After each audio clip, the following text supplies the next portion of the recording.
22-year-old Vesna Vulović did the impossible when she emerged alive after a 33,000-foot fall, entering the Guinness Book of World Records for surviving the longest fall without a parachute. Vulović was a stewardess on an unfortunate Yugoslav Airlines flight from Copenhagen to Belgrade, during which the Ustash separatist group planted a bomb in the cargo. As the bomb went off, the plane crashed into the mountains, killing all 28 passengers and the entire crew, except for Vesna. She was hospitalized with a fractured skull, 2 broken legs, and 3 broken vertebrae, but managed to survive and lead a full life afterward. Croatian music teacher Fran Selak has had more than a few meetings with death and survived all of them. Reaching the age of 85 was not a smooth ride for Selak. At the age of 33, a train Selak was on flew off the tracks into an icy river, killing 17 passengers, but not him. With a broken arm, Selak survived this close call, only to find himself in a plane 1 year later flying across Croatia. A door on the plane was blown away, and Selak was blown out of the plane with it. Believe it or not, he survived by landing on a haystack. Only 3 years later, he was on a bus, which plunged into the river and killed 4 people. But of course, not him. At the age of 41, the fuel tank in his car exploded, but he managed to react in time and escape certain death. Again, the same incident unbelievably repeated itself just 3 years later. 20 years after that, Selak survived 1 more car explosion and another bus accident, only to win the lottery and become a millionaire in 2003. He is truly the most lucky person of all time.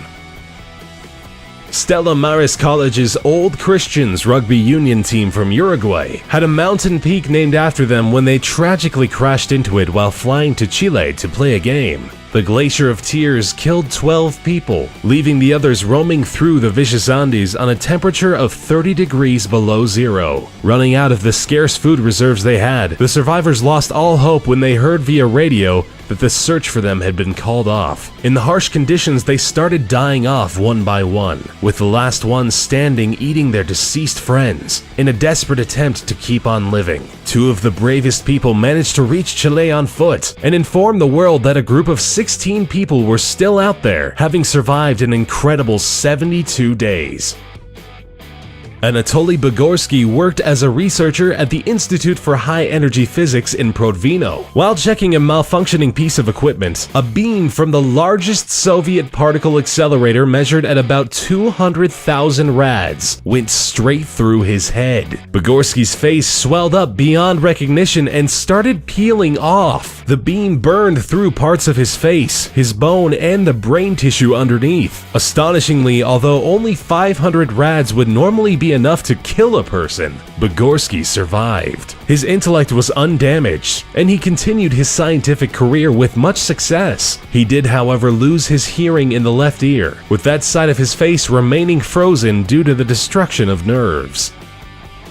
Roy Sullivan was a ranger in Virginia who made it to the Guinness Book of World Records by surviving being struck by lightning 7 times. Each strike did leave him scarred through. The lightning left him with minor injuries each time, such as the loss of a toenail or burning off an eyebrow. But some of the incidents had more serious consequences, such as setting his hair on fire, searing a shoulder, or leaving him with chest burns. Ironically, after a series of miraculous survivals, Sullivan ended his life at the age of 71 by suicide, apparently out of reasons unrelated to his bad luck when it comes to storms.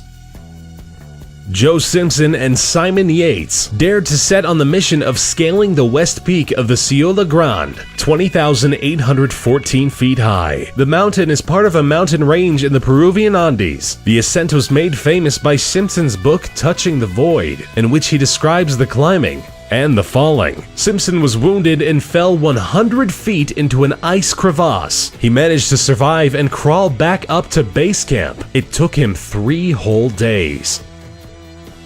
Truman Duncan had the most horrific accident you can imagine and survived it. He was just another passenger on a train when he accidentally fell off a train car in motion. He was swept underneath the speeding train and was literally cut in two. Duncan not only managed to survive the horrible event, but he stayed conscious for the next 45 minutes. He managed to get his cell phone out and call the paramedics himself. He underwent 23 surgeries, lost both his legs and a kidney, but miraculously made it out of the hospital alive.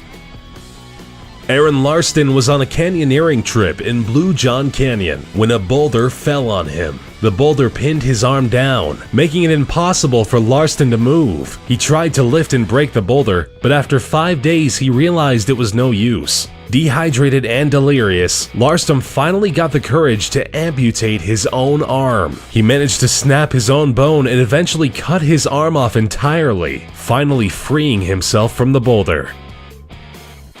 Robert Evans, a 46-year-old homeless man, was a victim of a hit and run. He was patched up in the hospital and sent away soon after. On his way back to his camp, he got into yet another accident. He was hit by a train. To be more precise, he was knocked off a narrow railroad bridge and landed in a creek. Evans ended up back in the hospital only 7 hours after his initial accident. It's pretty miraculous that he survived being hit by a car, then a train just hours later.